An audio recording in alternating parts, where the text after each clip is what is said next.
Welcome to the Cornbread Masala Show. This is another episode of our podcast featuring Cornbread, the pothead, and Masala, that dothead. Bringing you our world views through comedy, music, and satire. Enjoy the show. Are you all right with that, Venkat? I am totally okay with it. Yeehaw!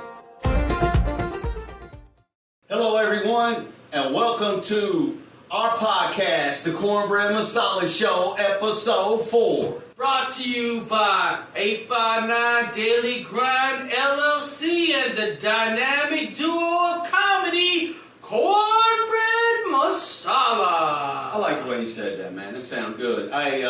Today is, looks like it's Wednesday, July 1st, 2026, and I want to start out the podcast by saying, happy early birthday to America, baby. 250 years. 250 years. Salute the flag. God bless America and all that good stuff, man. You know, I'm just grateful to be Indo-American in this wonderful country, you know. I've learned to have gratitude, you know. I don't want to go out like a brown sahib, though. You ask me what brown sahib is. What is the brown who, whatever, sahib? Yeah, what's that? It's pretty much the equivalent of Uncle Tom. And what they call brown. But anyway, man, let's get going here, man. You looking good, Vin. What's up with the sport coat today? I like that. You are an intellect, aren't you, my friend? Oh, man, Looks I good on don't you, know man. if I'm an intellect, man. He calls me intellect. I'm just me. I have some intellect, I guess. And I have some redneck. But I have some doofus in me, too. And, you know, just to bring you up to date, I'm intellect. We are Cornbread Masala. We'll bring you the world views from redneck and an intellect. How do we do it? Something like that. What Comedy, else? music, And satire. Satire. And plus, I asked you before, I want to give a big shout out to a lady that's been doing a lot for us with the podcast and everything, Miss Allison. Miss Allison, yeah. She's hot. Allison's cool, though. Huh? She's for sure cool. She is, man. Yeah, I want her to be my work wife. You already have a wife. Quit playing that.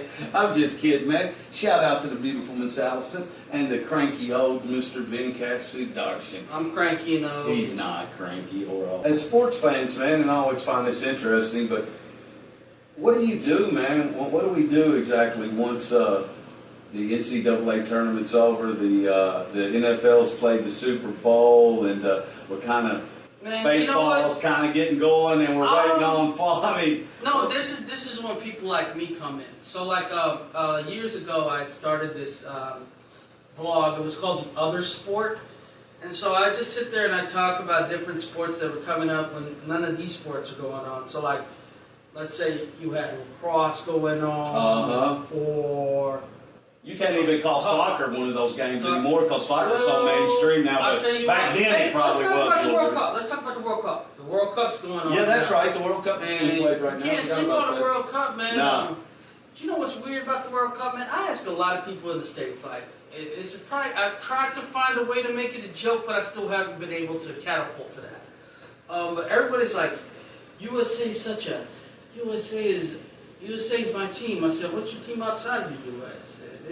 Some people from Mexico and Paraguay. Portugal. I feel like it's kind of boring for everybody to say U.S.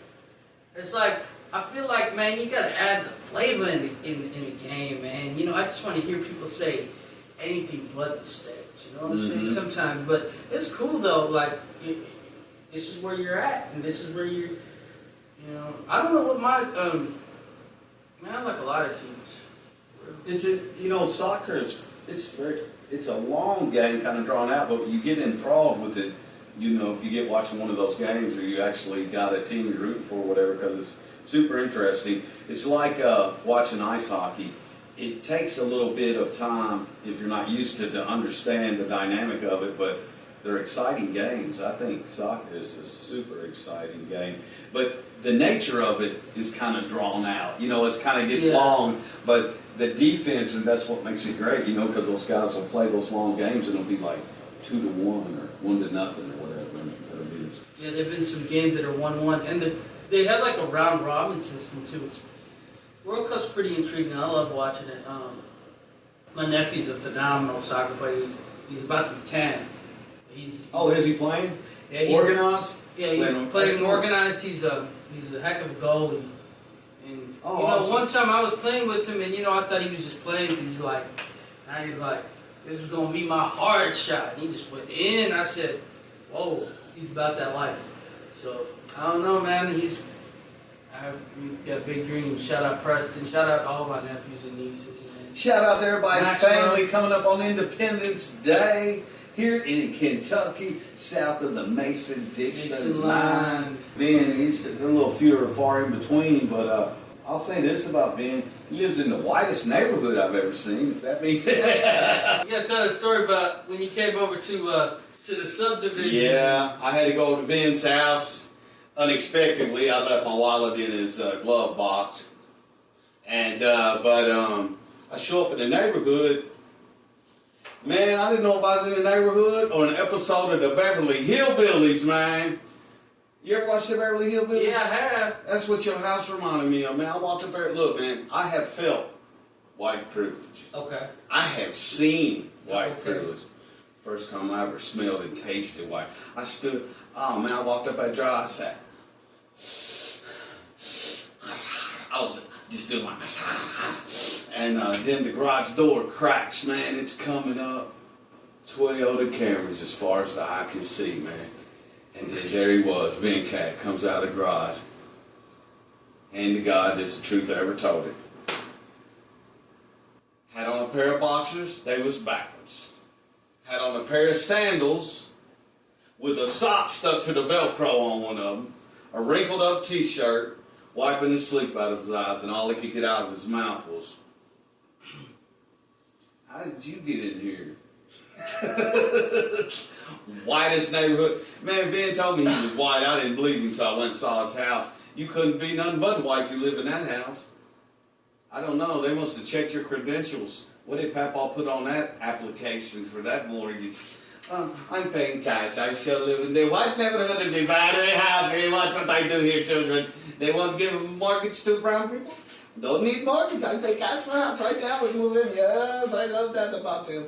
No, but it was. You have a beautiful home, man. Appreciate it. Yeah, I'm trying to move in there by the time winter comes this year.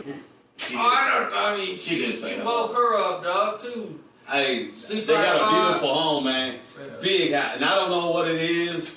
I mean, I don't know if Venkat's dad met his mom in a Toyota. They didn't have Toyota Camrys back then. But y'all some Camry. Hey, it's not on the Carfax. It's the most dependable. Bro, we had a Mystery Machine Mitsubishi, and what did we have back in the day? Only Camrys from now. Celebrities. I respect that. Another good decision you made. We came up from Stubbies and Buddies, man. That's all we brought to school. Stubbies and Buddies, and got clowned. Oh, every time you go, boy, you got your buddies from Blue Light Special. Buddies, man, you rocking buddies. You know, but it is what it is, man. Hey, it's all right. Look at you Come now, on, man. still, baby. Look at you now. Still wearing buddies. Shit, I thought I was.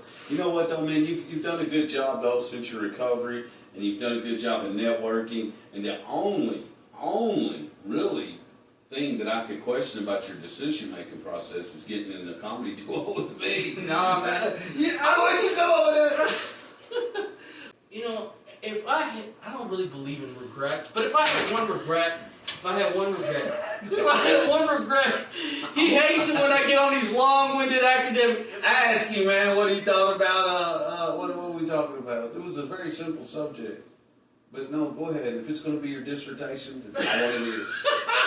You said 500 words or less, didn't you? The dissertation is this, y'all. The dissertation is this. Okay, go ahead, play. I'm listening. You got a Harvard shirt. You better own that and let me into Harvard.